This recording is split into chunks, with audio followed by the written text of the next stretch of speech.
মান তারাকা সালাসা জুমাইন তাহাউনান, গাফলতি করে টানা 3টা জুমা যে ব্যক্তি মিস করলো, তবা আল্লাহু ফি কলবিহি, রব্বুল আলামিন ওই লোকটার অন্তরের মধ্যে মোহর মেরে দেয়। ওয়া কুতিবা ফি জুমরাতিল মুনাফিকিন, মুনাফিকদের খাতায় তার নাম তুলে দেয়। 3টা জুমা যদি কেউ মিস করে, 2টা পানিশমেন্ট। এক হচ্ছে তবা আল্লাহু ফি কলবি, আল্লাহ অন্তরে মোহর মেরে দেয়। ভালো কথা ভাল লাগে না, নামাজ ভাল লাগে না, আজান ভাল লাগে না, ইসলাম ভাল লাগে না, শুধু মৌজ মাস্তি ভাল লাগে, গান বাজনা ভাল লাগে, এরকম আছে না নাই? জুমার নামাজে যায় না। আরেকটা হলো কুতিবা মিনাল মুনাফিকিন, মুনাফিকদের খাতায় নাম তুলে দেয়। আল্লাহ হেফাজত করো। আরো জোরে পড়েন আমিন। জুমার দিন আগে আগে মসজিদে আসবেন, সবাই রাজি? আসেন, আল্লাহ জুমার ব্যাপারে কি ওয়াজ আমাদেরকে করলেন আমরা শুনি। শুনতে রাজি? আল্লাহ বললেন, ইয়া আইয়ুহাল্লাযীনা আমানু ইযা নুদিয়া লিস-সালাতি মিন ইয়াউমিল জুমআতি ফাসআউ ইলা যিকরিল্লাহি ওয়া যারুল বাই', যালিকুম খায়রুল লাকুম ইন কুনতুম তা'লামুন। পড়েন না আল্লাহু আকবার। আল্লাহ বললেন, ও আমার মুমিন বান্দারা শোনো শোনো। আপনাদেরকে অ্যাড্রেস করে আল্লাহ বলছেন, ও আমার মুমিন বান্দারা শোনো, ইযা নুদিয়া লিস-সালাতি মিন ইয়াউমিল জুমআ, জুমার নামাজের আযান যখন দেয়া হয়, ফাসআউ ইলা যিকরিল্লাহ, আল্লাহর স্মরণে তোমরা ধাবিত হও। ওয়া যারুল বাই', কেনাবেচা বন্ধ করে দাও। যালিকুম খায়রুল লাকুম ইন কুনতুম তা'লামুন, এটাই তোমাদের জন্য কল্যাণ যদি তোমরা বুঝতে পারো। জুমার নামাজের আজান যখন হয়, ফাসআউ ইলা যিকরিল্লাহ, আল্লাহর স্মরণে তোমরা বের হয়ে যাও। আল্লাহু আকবার। ফাসআউ ইলা যিকরিল্লাহ ইযা নুদিয়া লিস-সালামি ইয়াউমিল জুমআ, জুমার নামাজের আজান যখন দেয়া হয় বের হয়ে যাও, তখন কোনো কাজ রাখা যাবে না। এই আজান দ্বারা উদ্দেশ্য হচ্ছে খতিব সাহেব খুতবা দেওয়ার জন্য মিম্বারে বসলে যে আজানটা দেয়া হয়, এই আজান। কথা বুঝতে পেরেছেন? কিন্তু দুর্ভাগ্যজনক হলেও সত্য, আমাদের বাংলাদেশে এই আজানটা কেন যেন মুয়াজ্জিন ভাইরা ইমাম সাহেবের সামনে এসে আস্তে আস্তে দেয়, ছোট ছোট করে ইমাম সাহেবের মুখের উপরে দেয়, মাইকে দেয় না। এটা পাইছে কই? এটা যে কোত্থেকে ঢুকছে এক আল্লাহই ভালো জানে। আজান মানে অ্যানাউন্সমেন্ট। আজান মানে কি? কথা বলেন। অ্যানাউন্সমেন্ট কি জোরে হবে না আস্তে?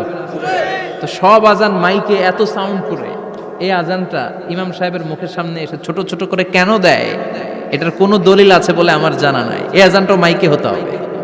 আমি পৃথিবীর যত দেশ ঘুরেছি, অনেক বড় বড় মসজিদে আমি জুমার সালাত করেছি, সব জায়গায় মক্কাতুল মুকাররমা সহ মসজিদে নববী সহ সব জায়গায় খতিব সাহেব জুমার মিম্বারে বসার পরে যে আজানটা দেয়া হয়, এটাও অন্যান্য আজানের মতো মাইকে দেয়া হয়। আল্লাহ বললেন, ইযা নুদিয়া লিস-সালামি ইয়াউমিল জুমআ, জুমার দিনে আজান যখন দেয়া হয়, এই আজান দ্বারা উদ্দেশ্য হচ্ছে খতিব বসলে যে আজান 12:30 12:15 দিকে যে আজান, এই আজান উদ্দেশ্য নয়। বিশ্বনবীর সময়ে এই 12:30 12:15 দিকে যে আজান ছিল, এটা ছিল না। বিশ্বনবীর সময়ে ছিল না, আবু বকরের সময়ে ছিল না, সাইয়েদনা ওমর ফারুকের সময়ে ছিল না। এটা চালু হয়েছে সাইয়েদনা উসমান যুন্নুরাইনের সময়ে। তখন মদিনাতে মানুষের সংখ্যা অনেক বেড়ে গিয়েছে, লোকজন আর জায়গা হয় না, মুসল্লিতে ঠাসাঠাসি। উনি ঘোষণা দিলেন, সুকে জাওরা, জাওরা নামক বিশাল একটা বাজার আছে, ঘোষণা দিলেন এখন থেকে ওই জায়গায় জুমার নামাজ হবে। মানুষ যেন আগ থেকে প্রস্তুতি নিয়ে আসতে পারে, এজন্য জাওরা নামক বাজারে উনি আর একটা আজান দেওয়ার প্রচলন করলেন। সুবহানাল্লাহ। সেখান থেকে আজ অবধি আমরা এই অতিরিক্ত আজানটা দিয়ে থাকি।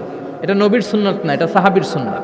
বিশ্বনবীর সুন্নাহ মেনে নেওয়া যেমনি আবশ্যক, 4 খলিফার থেকে পাওয়া সুন্নাতগুলো মেনে নেওয়া আবশ্যক। বিশ্বনবী বললেন, আলাইকুম বিসুন্নতি ওয়া সুন্নাতিল খুলাফায়ে রাশিদিন আল মাহদিয়িন, আমার সুন্নাত ধরবা। হেদায়েত প্রাপ্ত 4 খলিফার সুন্নাত ধরবা। কেমনে ধরবা? ইক্ষু চিনেন? ইক্ষু না গ্যান্ডারি নাকি আখ না কুশাইল? হ্যাঁ, আখ। কাঁচা আখ খায় কি করে? এই সামনের দাঁত দিয়ে ভাঙে না? ওই সামনের দাঁত দিয়ে বলে ভাঙে, চাপার দাঁত দিয়ে, এই জায়গার দাঁত দিয়ে শক্ত করে ধরতে হয়। বিশ্বনবী বললেন, আব্দু আলাইহা বিন নওয়াজিজ, আমার সুন্নাত আর সাহাবীদের সুন্নাতকে চাপার দাঁত দিয়ে আঁকড়ে ধরো, যাতে ছুটে না যায়। চিল্লায় পড়েন আল্লাহু আকবার। এটা সাইয়েদনা উসমানের সুন্নাত। বিশ্বনবী বললেন, ইযা নুদিয়া লিস-সালাহ মিন ইয়াউমিল জুমআতি ফাসআউ ইলা যিকরিল্লাহ, জুমার দিনে আজান যখন দেয়া হয়, ফাসআউ ইলা যিকরিল্লাহ, আল্লাহর স্মরণের দিকে ধাবিত হও। দেরি করো না। দেরি করা যাবে? আজান হইলে কোনো কাজ রাখবেন? কোনো ব্যস্ততা থাকবে? কাজ একটাই, জুমার নামাজ। চিল্লায় বলেন কাজ একটাই, সেটা কি? আল্লাহ বললেন ফাসআউ। ফাসআউ এর শাব্দিক অর্থ হচ্ছে দৌড়াও। আসলে কি? তো এই দৌড়াও দিয়ে আসলে দৌড়াও বোঝানো হয়নি, এটা দ্বারা বোঝানো হয়েছে আল মুবাদারা ওয়াল ইহতিমাম, ইম্পর্টেন্স দেয়া, এমফাসাইজ করা, গুরুত্বের সাথে আগে আগে প্রস্তুতি নাও। ফাসআউ দ্বারা দৌড়ানো বোঝানো হয়নি। প্রমাণ কি? কারণ বিশ্বনবী দৌড়ে দৌড়ে নামাজে যেতে নিষেধ করেছেন। বিশ্বনবী বলেছেন ইযা উকিমাতিস সালাহ, মনোযোগ দিয়ে শুনুন, ইযা উকিমাতিস সালাতু ফালা তাতুহা তাসআউন ওয়া আতুহা তামশুন আলাইকুম বিসাকিনা ফামা আদরাকতুম ফাসাল্লু ওয়া মা ফাতাকুম ফাতিম্মু। যখন নামাজ শুরু হয়ে যায় দৌড়ে দৌড়ে যাবে না। তামশুন, হেঁটে হেঁটে যাও। আলাইকুম বিসাকিনা, ধীরে ধীরে যাও। ফামা আদরাকতুম ফাসাল্লু, ইমাম সাহেবের সাথে যে যত রাকাত পাবা পড়বা। ওয়া মা ফাতাকুম ফাতিম্মু, যেটা ছুটে যায় নিজে নিজে পড়ো, কবুল করে নেবে কে?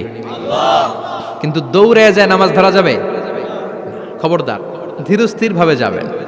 হাঁটার মধ্যে একটা গুরুত্ব দিয়ে তাড়াতাড়ি ধরতে চাবেন, কিন্তু দৌড়ে যাওয়া যাবে? নিষেধ করেছেন। অনেক মুসল্লিরা এটা করে। ধরেন মাগরিবের নামাজ, অজুখানাতে মুসল্লিরা অজু করতেছে, ইমাম সাহেব নামাজ শুরু করেছেন আল কারিআতু মাল কারিআ ওমা আদরাকা মাল কারিআ, মুখস্থ আছে না সবার? মুসল্লি মনে করতেছে অজু হয়েছে আমার অর্ধেক, এখন যদি তাড়াতাড়ি অজু না করে দৌড় না দেই রাকাত পাওয়া যাবে? রাকাত পাওয়ার জন্য দিছে দৌড়। মসজিদে হচ্ছে টাইলসের মসজিদ, পিছলায় পয়রা মুসল্লি একদিকে, লুঙ্গি আরেকদিকে। আছে না নাই? আমার কাছে খবর আছে এরকম পা ভাঙছে অনেকের। রাকাত ধরার জন্য মুসল্লি তাড়াহুড়ো করে দিছে দৌড়, মুসল্লি একদিকে লুঙ্গি, ঠ্যাং ভাঙ্গা শেষ, এখন ল্যাংড়া। বিশ্বনবীর কথা মানে নাই, ওটারে ল্যাংড়া বানাইছে কে? আল্লাহ। এজন্য বিশ্বনবী বললেন খবরদার দৌড়ে যাবে না, একামত হয়ে গেলে ধীরস্থির ভাবে যাও। কেননা দৌড়ে দৌড়ে আপনি কার দরবারে যাবেন? উনি তো সব রাজার বড় রাজা, মহারাজা। মহারাজার দরবারে তাড়াহুড়ো করা যায় নাকি? ফিট হয়ে কাপড় চোপড় পরে আতর টাতর মেখে ধীরস্থির ভাবে যাবেন। দৌড়ে গেলে আপনার হার্টবিট বেড়ে যাবে, আপনার ব্রেথ ইন ব্রেথ আউট, শ্বাস প্রশ্বাস বেড়ে যাবে। তো হাঁপানির চোটে তো আপনি হাঁপাতে থাকবেন। আপনি তাহিয়া পড়বেন কখন, তাসবিহ পড়বেন কখন, আল্লাহর প্রশংসা করবেন কখন? চিল্লা এখন ঠিক কিনা? এজন্য আল্লাহ বললেন ফাসআউ ইলা যিকরিল্লাহ। জুমার নামাজের আজান যখন হয়ে যায় তোমরা আল্লাহর জিকিরের দিকে ধাবিত হও। যিকরিল্লাহ, আল্লাহর স্মরণ। জিকির মানে কি? কিন্তু এই জিকির দ্বারা এই আয়াতের উদ্দেশ্য হচ্ছে আল খুতবাতাইন, জুমার 2 খুতবা। জুমার জিকিরের অনেক অর্থ আছে। জিকির মানে সালাত, জিকির মানে কোরআন, জিকির মানে ওয়াজ, জিকির মানে সংবাদ। আবার জিকির মানে জুমার 2 খুতবা। আবার জিকির মানে সুবহানাল্লাহ, আলহামদুলিল্লাহ, সুবহানাল্লাহ, আলহামদুলিল্লাহ, লা ইলাহা ইল্লাল্লাহু মুহাম্মাদুর রাসূলুল্লাহ সাল্লাল্লাহু। এটাও জিকির। সুবহানাল্লাহ, আলহামদুলিল্লাহ, আল্লাহু আকবার। এই 3 জিকিরের চেয়ে শ্রেষ্ঠ কোনো জিকির আছে? কথা কন। বিশ্বনবী প্রত্যেক ফরজ নামাজের পরে সুবহানাল্লাহ 33 বার, আলহামদুলিল্লাহ 33 বার, আল্লাহু আকবার 34 বার পড়তেন। রাজি আছেন? সবাই পড়তে রাজি আছেন? লাফালাফি করবেন না তো? ঘাড় বাঁকা করবেন না তো? হুই হুই করে চিল্লাফাল্লা করা যাবে? জিকিরের মধ্যে সৌন্দর্য আছে না নাই? আল্লাহ নিজেও সুন্দর। আল্লাহর কাছে যেটা আমরা পেশ করব সবটাই সুন্দরভাবে পেশ করতে হয়। চিল্লা এখন ঠিক কিনা? তার মানে জিকিরের অনেক অর্থ। জিকিরের এক অর্থ হলো কোরআন। জিকিরের এক অর্থ কি? কোরআন। আপনি যখন কোরআন পড়েন তখন জিকির করেন কার? আল্লাহ। কথা বলেন। আবার আপনি যখন নামাজ পড়েন জিকির করেন কার? আবার আপনি যখন লা ইলাহা ইল্লাল্লাহ এটা পড়েন জিকির করেন কার? ঝিনুকের ভেতর লুকিয়ে থাকে যেমন মতি, ঝিনুকের ভেতর লুকিয়ে থাকে যেমন মতি, কালমা শাহাদাতে আছে আল্লাহর জ্যোতি, কালমা শাহাদাতে আছে আল্লাহর জ্যোতি। পড়েন সুবহানাল্লাহ।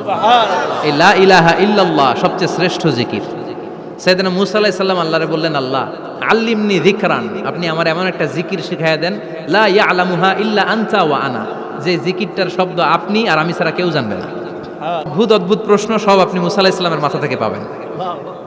ভেরি কিউরিয়াসিটি ছিল ওনার, বিভিন্ন বিষয়ে আল্লাহরে প্রশ্ন করতেন। আল্লাহরে বললেন, আল্লাহ আল্লিমনি কালিমাতান আল্লিমনি যিকরান লা ইয়ালামুহা ইল্লা আনতা ওয়া আনা, ও আল্লাহ এমন একটা জিকির আমারে শিখান, দিনে রাতে সব সময় এই জিকির আমি করব, আপনারে ডাকবো, কিন্তু শর্ত হলো এই জিকিরটা জানবে শুধু আপনি আর জানবো শুধু আমি, কেউ জানবে। আল্লাহ বললেন, মুসা পড়ো লা ইলাহা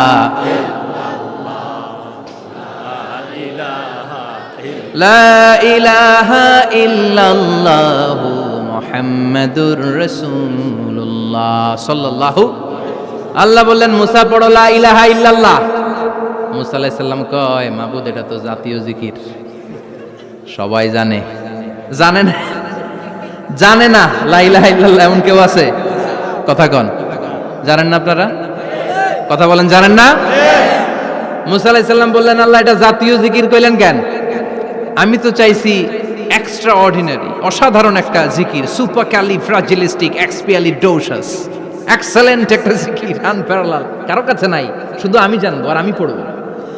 আল্লাহ বললেন, মুসা এই লা ইলাহাকে যদি এক পাল্লায় রেখে দাও, তামাম বিশ্ব, সাত আকাশ, সাত জমিনটারে তুলে যদি তুমি আরেক পাল্লায় রেখে দাও, লা রাজাহাত কাফাতু লা ইলাহা ইল্লাল্লাহ, মুহূর্তের মধ্যে লা ইলাহার পাল্লা ভারী হয়ে যাবে। ও মুসা, তুমি যতই এক্সক্লুসিভ জিকির চাও, লা ইলাহার চেয়ে দামি জিকির আমার কাছে নাই। চিৎকার করে পড়তে হবে আল্লাহু আকবার। তার মানে নামাজ ও জিকির, কোরআন ও জিকির, এই যে আমরা ওয়াজ করতেছি এইটাও কি? কথা কন। বিশ্ব নবীর আল্লাহ বললেন, ও নবী ফাযাক্কির ইন্নামা আনতা, ও নবী আপনি জিকির করেন মানে ওয়াজ করেন। ইন্নামা আনতা মুযাক্কির, ও নবী আপনি ওয়াজ করে শোনান। লাস্তা আলাইহিম বিমুসাইতির, আপনারে দারোগা বানিয়ে পাঠাই নাই, আপনি শুধু ওয়াজ করেন। কার কথা? চিল্লায় বলেন কার কথা? আল্লাহর। কিন্তু এইখানে জিকির দ্বারা উদ্দেশ্য হচ্ছে জুমার খুতবা। ফাসআউ ইলা যিকরিল্লাহ, আল্লাহর জিকিরের দিকে ধাবিত হও, এই জিকির দ্বারা উদ্দেশ্য হলো জুমার খুতবা। তার মানে জুমার খুতবা যে খতিব সাহেবরা দেন, এখানে মসজিদের খতিব আছেন কারা কারা? দেখি একটু হাত তোলেন তো। 1 2 3 4 5 6 7, গুণে শেষ করা যাবে না, অনেক খতিব। আল্লাহ এই খতিবদেরকে তুমি কবুল করো। আর জোরে পড়েন আমিন। এই যে যিকরুল্লাহ, ফাসআউ ইলা যিকরিল্লাহ দ্বারা আল্লাহ তাআলা জুমার খুতবাকে বুঝিয়েছেন। কি বুঝিয়েছেন? মনোযোগ আপনাদের আছে না গেছে? শেষ করে দেই, অনেক রাত হয়েছে তো। ছোট্ট একটা দোয়া পড়ি, শেষ করব। আরো কয়েক মিনিট মনোযোগ থাকবে। তাকবীর দেন, লিল্লাহে তাকবীর। আরো জোরে দেন, লিল্লাহে তাকবীর। ফাসআউ ইলা যিকরিল্লাহ, আল্লাহর জিকিরের দিকে, আল্লাহর স্মরণের দিকে ধাবিত হও। এটা দ্বারা উদ্দেশ্য হচ্ছে জুমার খুতবা। আল্লাহ বুঝাতে চাইলেন জুমার খুতবা যাতে মিস হয়ে না যায়, এজন্য জুমার খুতবারে যেন তেন মনে করবেন না, এটা ওয়াজিব। জুমার নামাজ যেমনি ওয়াজিব, জুমার খুতবা দেওয়াও, কথা বলেন, জুমার খুতবা ওয়াজিব, শোনা ওয়াজিব, খুতবা দেওয়া ওয়াজিব। এই জন্য রব্বুল আলামিন জোহরের নামাজকে ফরজ করে দিয়েছেন 4 রাকাত। যেহেতু জোহরের নামাজের আগে পরে কোনো খুতবা নাই, জুমার দিন খুতবা আছে, তাই জুমার দিন 4 রাকাত থেকে কমিয়ে তিনি 2 রাকাত করে দিয়েছেন। কি ব্যালেন্সড ইসলাম, কি ভারসাম্যপূর্ণ আমাদের জীবন বিধান। প্রতিদিন জোহরের সময় ফরজ কয় রাকাত, কিন্তু জুমার দিন ফরজ কয় রাকাত? 2 রাকাত কমাইলো কেন? খুতবা, সুবহানাল্লাহ কইবেন না? এজন্য জুমার খুতবাটা খতিব সাহেব যারা আছেন খুবই জরুরি। এটাকে খুব কনস্ট্রাকটিভ মুডে সমাজে তুলে ধরতে হবে, মানুষকে এডুকেট করতে হবে, ইনস্ট্রাক্ট করতে হবে। আপনাদের অনেক দায়িত্ব, you have huge responsibilities in your shoulder. আপনাদের অনেক দায়িত্ব। খতিব যারা, এটা ছোটখাটো কোনো রেসপন্সিবিলিটি নয়, এটা অনেক বড় দায়িত্ব। এজন্য জুমার দিন মানুষকে আপনার শিক্ষিত করতে হবে। এই জুমার খুতবা, জুমার আলোচনার সাথে পৃথিবীর কোনো আলোচনার কোনো মিল নাই, কারণ জুমার আলোচনা সব সময় অন টাইম, একটা নির্ধারিত সময়ে হয়। পৃথিবীর অন্য কোনো আলোচনা নির্ধারিত সময়ে হয় নাকি? কথা কন। আমরা বক্তারা নির্ধারিত সময়ে মাইক পাই, কথা কন। কোনোদিন 8টায়, কোনোদিন 9টায়, আজকে বসছি কয়টায়? কিন্তু জুমার খুতবার এটা চেঞ্জ হয়। কি কি বরকতের একটা জলসা। ওই দিন সবাই আসতে হয় মসজিদে। ফুল টাইম নামাজি এরা আসে, পার্ট টাইম নামাজি এরা আসে, বেনামাজি এরাও আসে, আস্তিক এরা আসে, নাস্তিক এরাও আসে, আওয়ামী লীগ আসে, বিএনপি আসে, জাতীয় পার্টি আসে, জামাত ইসলাম আসে, হেফাজতে ইসলাম আসে, তাবলিগের ভাইয়েরা আসে, পীরের মুরিদেরা আসে, সবাই আসে। তাহলে এটা জরুরি দিন না? তাফসির মাহফিলের সাথে জুমার একটা মৌলিক পার্থক্য হচ্ছে, তাফসির মাহফিল আমাদের ধরে রাখতে হয়। কি করতে হয়? ধরে না রাখলে শ্রোতা উঠে যায়। কিন্তু জুমার খুতবা কি ধরে রাখা লাগে? কথা কন, ওঠার সুযোগ আছে, কারণ সামনে কি জুমার নামাজ। সুবহানাল্লাহ কইবেন না? এটা অনেক জরুরি। এজন্য জুমার খুতবা যারা দেন এরা বিশ্বনবীর দায়িত্ব পালন করেন। আল্লাহু আকবার। বিশ্বনবীর মাদানী ইনিংস কয় বছরের? 10 বছর। বিশ্বনবীর মাদানী ইনিংস শুরু হয়েছে মসজিদে নববী তৈরি করার মধ্য দিয়ে। বিশ্বনবী মসজিদে নববী তৈরি করার পর মসজিদে নববীর খতিব হিসেবে দায়িত্ব নিলেন। সুবহানাল্লাহ। বিশ্বনবী একটা, দুইটা, পাঁচটা, 10টা না, মসজিদে নববীতেই 10 বছরের ইনিংসে 500টারও বেশি জুমার খুতবা দিয়েছেন। সুবহানাল্লাহ। বাড়িতে যায় বলেন কত খুতবা? 500রও বেশি খুতবা দিয়েছে। মদিনার সমাজটা এমনি জান্নাতি সমাজ হয় না। মদিনার সোসাইটিটাকে জান্নাতি সমাজ বানানোর জন্য বিশ্বনবীকে 500টা বক্তব্য দিতে হয়েছে। চিল্লায় পড়েন আল্লাহু আকবার। প্রতি সপ্তাহে যে আয়াতগুলো নাজিল হতো বিশ্বনবী এগুলো নিয়ে কথা বলতেন। এই সপ্তাহে যে সমস্ত আয়াতগুলো নাজিল হলো ওই আয়াতগুলো নিয়ে বিশ্বনবী জুমার দিন খুতবার মধ্যে কথা বলতেন। এই সপ্তাহের মধ্যে রাষ্ট্রীয় যত ক্রাইসিস আছে এই সমস্যাগুলো নিয়ে বলতেন।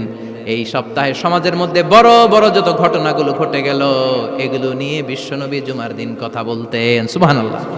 যেন খতিব যারা আছেন জুমার আলোচনাটা অনেক কনস্ট্রাকটিভ, ফ্রুটফুল হতে হবে, কোরআনের আলোকে হতে হবে। বিশ্বনবী জুমার খুতবা দিচ্ছেন, হঠাৎ বিশ্বনবী দেখলেন হাসান আর হুসাইন লাল 2টা জামা পরে জুমার মসজিদের মধ্যে ঢুকে একবার কাতারের এইদিকে দৌড় মারে, আরেকবার ওই দিকে দৌড় মারে। ছোট বাচ্চাদের এরকম দৌড়াদৌড়ি আছে না নাই? রাজা মেয়ারও আছে। ছোট বাচ্চাদেরকে মসজিদে ঢুকতে দেন তো না বের করে দেন? বের করে দেয়। সর্বনাশ। বাচ্চাদেরকে মসজিদ থেকে বের করবেন না, কখনোই বের করবেন না। তুরস্কের বিভিন্ন মসজিদে বড় বড় ফেস্টুন দিয়ে লেখা থাকে তারাবির নামাজে, জামাতের নামাজে মুরব্বীরা যখন সামনে নামাজ পড়বে পিছন থেকে যদি ছোট বাচ্চাদের চিল্লা চিল্লি আর কিচির মিচির শব্দ শুনতে না পাওয়া যায় তাহলে ভবিষ্যৎ প্রজন্ম নিয়ে আপনারা চিন্তিত থাকুন। পিছনে যদি বাচ্চাদের হই হুল্লোড় না থাকে, চিল্লা ফাল্লা না থাকে, তার মানে নেক্সট জেনারেশন এগুলো মুসল্লি হবে না, এগুলো হবে ডাকাত। এজন্য এরা বিভিন্ন প্রজেক্ট চালু করেছে। 40 দিন টানা ফজরের নামাজ যে ছোট বাচ্চারা মসজিদে এসে পড়বে ওই প্রজেক্টের আওতা থেকে একটা করে সাইকেল দিয়ে দেওয়া হচ্ছে। সুবহানাল্লাহ কইবেন না? কুয়েতে আরেকটা প্রজেক্ট করছে, ফজরের নামাজে মুসল্লি নাই। কুয়েতের এই প্রজেক্ট হচ্ছে marriage project, second marriage project, দ্বিতীয় বিবাহ প্রকল্প। কি কাজ এই প্রকল্পের? তারা ঘোষণা দিল মসজিদে ফজরের সালাতে মুসল্লি পাওয়া যায় না, তো যারা যারা ফজরের নামাজে মসজিদে আসবে না, টাইমলি আসবে না, তাদেরকে মসজিদের টাকা দিয়ে মসজিদের অর্থায়নে দ্বিতীয় বিবাহের ব্যবস্থা করে দেওয়া হবে। এই ঘোষণা দেওয়ার পর থেকে ওই এলাকার কোনো মহিলার তাহাজ্জুদ মিস হয় না। ফজর তো অনেক দূরে, তাহাজ্জুদের সময় থেকে হাজবেন্ডে ডাকা শুরু করে মসজিদে যাও, তাড়াতাড়ি তাড়াতাড়ি কোথায় যাও, কারণ মসজিদে না গেলে দ্বিতীয় বিয়ে আছে না নাই?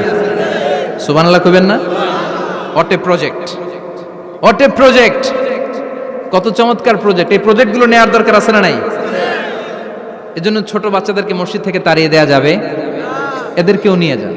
এরা হাসতে খেলতে চলতে ফিরতে, আমি বাইরের যত জায়গায় তারাবি পড়েছি, অনেক দেশে তারাবি পড়েছি রামাদানে, ছোট বাচ্চারা পিছনে অনেক কিচির মিচির করে, হঠাৎ অ্যানাউন্সমেন্ট দেয় বাবা মারা ছেলে মেয়েদেরকে শান্ত করেন, কিছুক্ষণ শান্ত, 2 রাকাত পরে আবার চিল্লাচিল্লি আছে না নাই? তো ওরা যদি না চিল্লায়, ওরা যদি লাফালাফি না করে, লাফালাফিকে 80 বছরের মুরব্বী করবে? কথা কয় না। মুরব্বী লাফালাফি করলে এটা মানাবে? ছোট বাচ্চারা লাফালাফি করবে, একজন আরেকজনের কামড় দিবে, কাচের গ্লাস ভাঙবে, এটাই পৃথিবীর সৌন্দর্য। চিল্লায় বলেন ঠিক কিনা? বিশ্বনবী একবার আসরের নামাজের সেজদা লম্বা করে দিলেন, সাহাবারা বললেন নবী, নামাজের পরে ধরলেন অসুস্থ হয়ে গেলেন নাকি? অথবা কোরআনের আয়াত সেজদা অবস্থায় নাজিল হয়ে গেল নাকি? আসরের সেজদা তো এত লম্বা করতে কখনো দেখি নাই রে নবী। বিষ্ণুই বললেন, না, অসুস্থ হই নাই, কোরআনের আয়াত নাজিল হয় নাই। আমি যখন সেজদায় লুটিয়ে পড়েছি, আমার কলিজার টুকরা নাতি হাসান আমার কাঁধের উপরে চেপে বসেছে। আমি যদি সেজদা থেকে মাথা উঠাই হাসানের কষ্ট হয়ে যাবে, তাই আসরের একটা সেজদা আমি ইচ্ছা করেই লম্বা করে দিয়েছি। কি নবী ছিল, কি মায়া ছিল নাতিদের সাথে। হাসান হুসাইন বিশ্বনবী, যে নবী হচ্ছে সব নবীদেরও সর্দার, ওই নবীরে ঘোড়া বানায়া, বিশ্বনবীর বাবরি চুল ছিল তো, ওই চুল ধরে এরকম ঘোড়া ঘোড়া খেলত। বিশ্বনবীর কাঁধে বসে বিশ্বনবীর বাবরি চুল টেনে টেনে কয়, এটা আমার ঘোড়া। হাসান হুসাইনের গায়ের এমন কোন জায়গা নাই যে জায়গায় বিশ্বনবী চুমা দেয় নাই। আর বলতেন, রাইহানা চাইনি ফিদ দুনিয়া, হাসান আর হুসাইন হলো আমার দুনিয়ার সুগন্ধি। সাইয়্যিদা শাবাবি আহলিল জান্নাহ, জান্নাতীরা আপনারা যারা জান্নাতে যাবেন, আপনাদের সামনে দুইটা পতাকা থাকবে, একটা থাকবে হাসানের হাতে আর একটা হুসাইনের হাতে। বিশ্বনবী মসজিদে নববীতে জুমার খুতবা দিচ্ছেন, হঠাৎ হাসান আর হুসাইন লাল দুইটা জামা পরে কাতারের মধ্যে দৌড়াদৌড়ি শুরু করলেন। বিশ্বনবী খুতবা থামিয়ে দিলেন, মিম্বার থেকে নেমে হাসান হুসাইনকে দুই হাতে টানতে টানতে মিম্বারের উপরে নিয়ে আসলেন, যাতে মুসল্লিদের ডিস্টার্ব না হয়ে যায়। হাসানকে ডান হাতে ধরে, হুসাইনকে বা হাতে ধরে বাকি খুতবাটা বিশ্বনবী তখন শেষ করলেন। 500টা খুতবা দিয়েছেন। কয়টা? চিল্লায় বলেন কয়টা? আবার বিশ্বনবী জুমার খুতবা দিতে দাঁড়ালেন। এক সাহাবী এসে বসে বলল, বিশ্বনবী বললেন, কম, দাঁড়াও, 2 রাকাত পড়ছো? সাহাবী কয়, না, পড়ি নাই। বিশ্বনবী বললেন, ইরকা রাকাতাইন, 2 রাকাত পড়ো। সাহাবী 2 রাকাত পড়া শুরু করলেন, বিশ্বনবী আবার খুতবা দেওয়া শুরু করলেন। খুতবার নিরবিচ্ছিন্নতাকে ভঙ্গ করে বিশ্বনবী তাকে দাঁড়াতে বললেন, 2 রাকাত নামাজ পড়তে বললেন। তার মানে খতিব সাহেব মন গড়া শুধু খুতবা দিয়ে যায় না, ডানে বায়ে কোথায় কি হচ্ছে সবকিছু নজরে রেখে, কন্ট্রোলে রেখে, সামাজিক সব সমস্যার কথাগুলো তুলে ধরে অসামাজিক কার্যকলাপের বিরুদ্ধে হুঙ্কার দিয়ে জুমার প্ল্যাটফর্মটাকে শক্তিশালী করাই হচ্ছে একজনের খতিবের দায়িত্ব। চিল্লা এখন ঠিক কিনা? এ কাজই করেছেন বিশ্বনবী 500টা খুতবায়। আবার বিশ্বনবী দাঁড়িয়ে খুতবা দিচ্ছেন, এক সাহাবী এসে বলেন, নবী, মদিনার মধ্যে পানি নাই, অনাবৃষ্টি, দুর্ভিক্ষ, আপনি একটু দোয়া করেন যাতে বৃষ্টি হয়। কিসের দোয়া? বিশ্বনবী জুমার খুতবা থামিয়ে দিলেন, খুতবা দিচ্ছিলেন, খুতবা থামিয়ে দোয়া করলেন, আল্লাহুম্মা আসকিনা, আল্লাহুম্মা আসকিনা ইয়া গাউস আগিসনা, আল্লাহুম্মা আসকিনা গাইসান মুগীসান মারিআন মুরিআন নাফিআন গায়রা দার আজিলান গায়রা আজিল। আল্লাহ, আপনি আমাদের সাহায্য করেন, আপনি রহমত করেন, বরকত দেন, আপনি মদিনার বুকে বৃষ্টি দেন, তাড়াতাড়ি দেন, দেরি করেন না। সুবহানাল্লাহ। বিশ্বনবী দোয়া করতে দেরি, মুহূর্তের মধ্যে ঝুমঝুম করে বৃষ্টি নাজিল হয়ে মদিনাটা প্লাবিত হয়ে গেল। আকাশে মেঘ দেয় কে? বৃষ্টি দেয় কে? আল্লাহ। মেঘ দে, পানি দে, ছায়া দে রে তুই, আল্লাহ মেঘ দে। পড়েন পড়েন, আল্লাহ মেঘ দে, পানি দে, ছায়া দে রে তুই, আল্লাহ মেঘ দে। সবকিছু দেয়ার মালিক কে? বৃষ্টি দেয় কে? মেঘ দেয় কে? বিশ্বনবীর দোয়ার বরকতে বৃষ্টি নামলো। শুক্রবার বৃষ্টি, শনিবার বৃষ্টি, রবি সোম মঙ্গল বুধ বৃহস্পতি শুক্র, এর পরের শুক্রবার পর্যন্ত টানা বৃষ্টি হলো। কারণ দোয়ার, বৃষ্টির দোয়া করছে, বৃষ্টি বন্ধ আর দোয়া তো করে নাই, চলতেছে। আল্লাহ কাছে নবী চাইছেন, দিতেছি, না করলে থামামু। সুবহানাল্লাহ কইবেন না? বৃষ্টি হইতে হইতে মদিনায় বন্যা, মরুভূমির দেশ, কি পরিমাণে হেভি রেইনফল হলে মরুতে বন্যা হয়। সুবহানাল্লাহ পড়বেন না? আবার বিশ্বনবী পরের জুমাবারে খুতবা দিচ্ছেন, ওই সাহাবী এসে হাজির, এসে বলে, ও নবী, আর বৃষ্টির দরকার নাই। যে বৃষ্টির দোয়া করতে বলেছিল সে এসে বলে, আর কিসের দরকার নাই? চিল্লায় বলেন, কিসের দরকার নাই? ও নবী, আর বৃষ্টির দরকার নেই, এবার বৃষ্টি বন্ধের দোয়া করেন। বিশ্বনবী আবার হাত তুলে বললেন, আল্লাহুম্মা হাওয়ালাইনা ওয়ালা আলাইনা, মানে আল্লাহ, আপনি বৃষ্টি দেন, তবে এই এলাকায় না, ডানে বায়ে সামনে পেছনে চারদিকে দেন। সাহাবীরা মসজিদ থেকে বের হয়ে দেখে মদিনার চারদিকে এরকম গোল একটা চাকতি, এই চাকতি দিয়ে নীল আকাশ দেখা যায়, আর ডানে বায়ে সামনে পেছনে প্রচন্ড ঝড় ঝন্ডার বৃষ্টি। মদিনার আকাশে এক ফোঁটাও বৃষ্টি নেই। চিল্লা এখন সুবহানাল্লাহ। এগুলো হচ্ছে বিশ্বনবীর খুতবার বরকত। 500টা খুতবা দিয়েছেন, এজন্য খতিব সাহেবরা ভালো করে খুতবা দেওয়ার দরকার আছে না নাই? আল্লাহ বললেন ইযা নুদিয়া লিস-সালাতি মিন ইয়াউমিল জুমআতি ফাসআউ ইলা যিকিরিল্লাহি ওয়া যারুল বাই। জুমার আযান যখন হয়ে যায়, জুমার নামাজ পড়তে যাও, বেচা কেনা বন্ধ করে দাও। কার কথা? আল্লাহর। Close the shop, shut down the shop, close the market. Market বন্ধ, দোকানের শাটার নামাও, ক্যাশ বক্সে তালা ঝুলাও, ব্যবসা প্রতিষ্ঠান, মার্কেট সবগুলো বন্ধ করে একজনের জিকিরের দিকে ছুটবা। তিনি কে? অল্প 1-1.5 ঘন্টার জন্য যদি ব্যবসা বন্ধ রাখেন, পরে যখন আবার দোকান খুলবেন, জুমার বরকতে ব্যবসা বাড়িয়ে দিতে পারে কে? এরপর আল্লাহ বললেন ফাইদা কুদিয়াতিস সালাতু ফান্তাশিরু ফিল আরদি ওয়াবতাগু মিন ফাদলিল্লাহ ওয়াযকুরুল্লাহা কাসীরান লাআল্লাকুম তুফলিহুন। যখন নামাজ শেষ হয়ে যায়, ফাইদা কুদিয়াতিস সালাতু ফান্তাশিরু ফিল আরদ, জুমার নামাজ যখন শেষ হয়ে যায়, জামাতের নামাজগুলো যখন শেষ হয়ে যায়, ফান্তাশিরু ফিল আরদ, জমিনে ছড়িয়ে যাও, ওয়াবতাগু মিন ফাদলিল্লাহ, আল্লাহর কাছ থেকে ফজল তালাশ করো, মানে রিজিক তালাশ করো। কার কথা? নামাজ শেষ মসজিদে থাকবেন? কই যাবেন? কথা কন, জোরে কন। নামাজের সময় ঢুকবেন কই? নামাজ শেষে যাইবেন কই? আবার বলেন আজান হলে ঢুকবেন কই? আজান শেষ, নামাজ শেষ, যাবেন কই? কুদিয়াতিস সালাহ ফান্তাশিরু ফিল আরদ, এটা হচ্ছে ইসলামের বিধান। মসজিদে গোল হয়ে বসে থাকার কোনো বিধান নাই। শুধু মুরব্বী যারা, কাজ নাই, ফ্যামিলিরে দেওয়ার কিছু নাই, অবসর সময়, অঢেল সময় মসজিদে বসে তেলাওয়াত করেন, জিকির করেন, সমস্যা নাই। কিন্তু যুবক যারা, নামাজের পরে সমাজকে উপহার দিবা, রাষ্ট্রকে অনেক কিছু উপহার দেওয়ার আছে, তোমার ফ্যামিলির প্রতি অনেক দায়িত্ব আছে, কর্মক্ষম কেউ নামাজের পরে মসজিদে অলস সময় কাটানো যাবে? বিধানটা কার? ওমর ফারুক মসজিদে নববীর ইমাম, জোহরের নামাজের ইমামতি করলেন, বের হয়ে আসলেন, দেখেন মসজিদের বারান্দায় ইয়ামান থেকে আসা কিছু লোক গোল হয়ে বসে বসে জিকির করে। কি করে? মনোযোগ নাই। কি করে? জিকির করে। উনি চলে গেলেন, আসরের সময় আবার ইমামতিতে আসলেন, আসরের সালাত পড়িয়ে চলে যাচ্ছেন, আবার দেখে গোল হয়ে জিকির করে ওই দল। মাগরিবের নামাজে ইমামতি করলেন, চলে যাওয়ার সময় দেখে সবাই যায়, এরা যায় না, গোল হয়ে বসে বসে জিকির করে আর তাসবিহ পড়ে।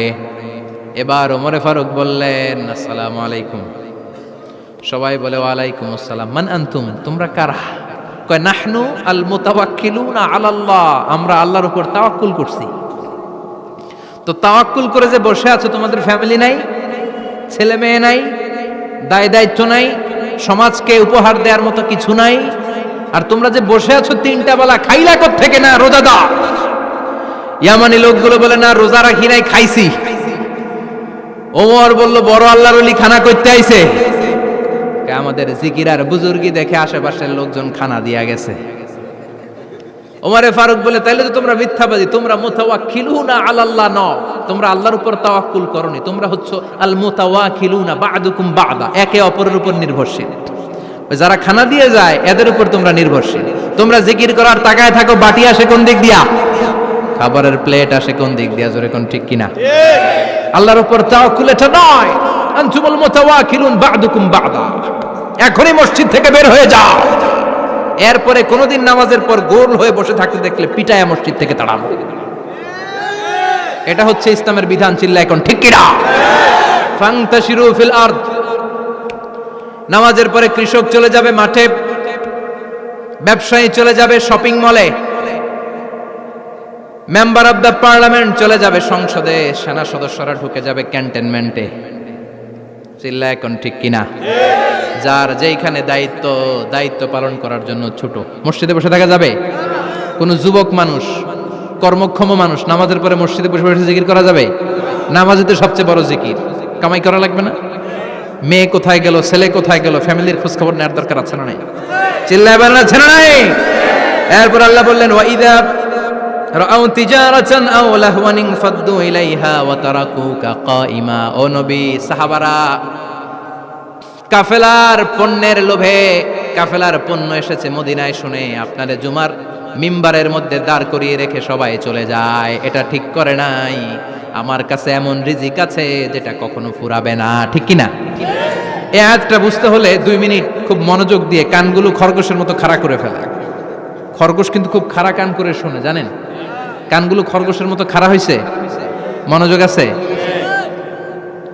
বিশ্বনবী সাল্লাল্লাহু আলাইহি ওয়াসাল্লাম মদিনাতে প্রথম যখন জুমার নামাজ পড়াতেন, তখন আগে জুমার 2 রাকাত পরে 2টা খুতবা দিতেন, ঈদের নামাজের মতো। ঈদের নামাজে আগে কি 2 রাকাত, পরে খুতবা। জুমার নামাজও ছিল এরকম, আগে 2 রাকাত নামাজ, পরে খুতবা। বিশ্বনবী আগে 2 রাকাত নামাজ পড়িয়ে খুতবা দিচ্ছেন, তখন মদিনায় দুর্ভিক্ষ, খাবার দাবার নাই। 1 মাস আগে দিহিয়াতুল কালবি আল আনসারী নামক এক সাহাবীকে দিয়ে বিশ্বনবী শাম দেশ থেকে কাফেলা পাঠিয়েছেন খাবারের দ্রব্যাদি আনার জন্য, পণ্য আনার জন্য। 1 মাস পরে তারা খাদ্যের পণ্য নিয়ে, মদিনাতে তখন দুর্ভিক্ষ, খাবারের দাম 2 গুণ 3 গুণ, খাবারের পণ্য নিয়ে কাফেলা ফিরে এসেছে জুমার টাইমে। তখন বিশ্বনবী জুমার 2 রাকাত নামাজ পড়িয়ে খুতবা দিচ্ছিলেন। কি করতেছিলেন? আর তখন নিয়ম ছিল, কোন শহরে কাফেলা ঢুকলে তারা তবলা বাজাতো, ঢোল বাজিয়ে দিত, ঢোলের আওয়াজ সবাই শুনে ওইখানে জড়ো হতো। যার যত পণ্য কিনা দরকার পণ্য কিনে নিয়ে চলে যেত। বিশ্বনবী জুমার নামাজের ইমামতি করে 2টা খুতবা যখন দিবেন, মিম্বারের মধ্যে দাঁড়িয়ে বিশ্বনবী মসজিদে নববীতে খুতবা দিচ্ছেন। খুতবার মাঝখানে বিশ্বনবী তবলার আওয়াজ শুনতে পেলেন। কিসের আওয়াজ? বিশ্বনবী সহ সব সাহাবারা বুঝতে পেরেছে 1 মাস আগে দিহিয়াতুল কালবি শাম দেশে যেই কাফেলা পাঠানো হয়েছে, ওই কাফেলা খাবারের পণ্য নিয়ে মদিনার মধ্যে ঢুকেছে। এখন মসজিদে কানাঘুষা। কিছু সাহাবী বলে না না, বিশ্বনবীর খুতবা রেখে যাওয়া যাবে না। অনেকে বলে আমরা না গেলে মুনাফিকেরা সব পণ্য কিনে ফেলবে, আমরা খাবো কি? কেউ কয় বসে থাকি, কেউ কয় লজাই। 2-4 জন ওঠা শুরু, সাথে সাথে ওনাদের পিছনে পিছনে বাকি সাহাবীরাও ওঠা শুরু। যেতে যেতে পেছন থেকে 1 কাতার, 2 কাতার, 3 কাতার, পুরো মসজিদে নববী খালি, মাত্র 12 জন সাহাবা ছাড়া। কয়জন? কথা কন। মাত্র 12 জন সাহাবা বিশ্বনবীর সামনে বসে আছেন। 4 খলিফা, জাবির ইবনে আব্দুল্লাহ, এরকম 12 জন সাহাবা বসে আছেন। সব সাহাবারা পণ্য কেনার জন্য চলে গেল। সাহাবারা ভাবলো নামাজ আসল, নামাজ তো পড়েই ফেলছি, এখন খুতবা সমস্যা নাই, কিন্তু আল্লাহ এটা সহ্য করলেন না। বিশ্বনবী দাঁড়িয়ে খুতবা দিবে আর সাহাবারা সেই খুতবায় বসে না থেকে কাফেলার পণ্য কোরআনের জন্য দৌড়াবে, এটা সাহাবাদের জন্য শোভনীয় নয়। চিল্লা এখন ঠিক কিনা? এজন্য সাহাবাদেরকে ধমক দিয়ে, আমাদের চোখে আঙ্গুল দিয়ে আল্লাহ আয়াত নাযিল করলেন, ওয়া ইযা রাআউ তিজারাতান লাহওয়ানি আও লাহওয়ানিন ফাদ্দু ইলাইহা ওয়া তারাকুকা কাইমা। ও নবী, আপনার সাহাবারা দুনিয়ার পণ্য সামগ্রী দেখে আপনাকে জুমার মিম্বারের মধ্যে দাঁড়িয়ে রেখে তারা চলে যায়। কুল মা ইনদাল্লাহি খায়রুম মিনাল লাহওয়ি ওয়া মিনাত তিজারা। ও নবী, আপনি বলে দেন আমার কাছে এত বিশাল ধনভাণ্ডার আছে, সবার যত চাহিদা যত কামনা আছে সব যদি দিয়ে দেয়, আমার ধনভাণ্ডারের 1 ইঞ্চিও কমবে না। সবচেয়ে বড় রিজিকদাতা কে? আল্লাহ। চিল্লায় বলেন কে? আল্লাহ। কেউ যেটা পারে না পারে কে? আল্লাহ। কেউ যেটা দেয় না দেয় কে? আল্লাহ। জুমার নামাজে আগে আগে যেতে রাজি আছেন? সময় মতো জুমার খুতবা শুনতে রাজি আছেন তো? খতিব সাহেবরা ঠিকঠাক মতো জুমার খুতবা দিবেন তো?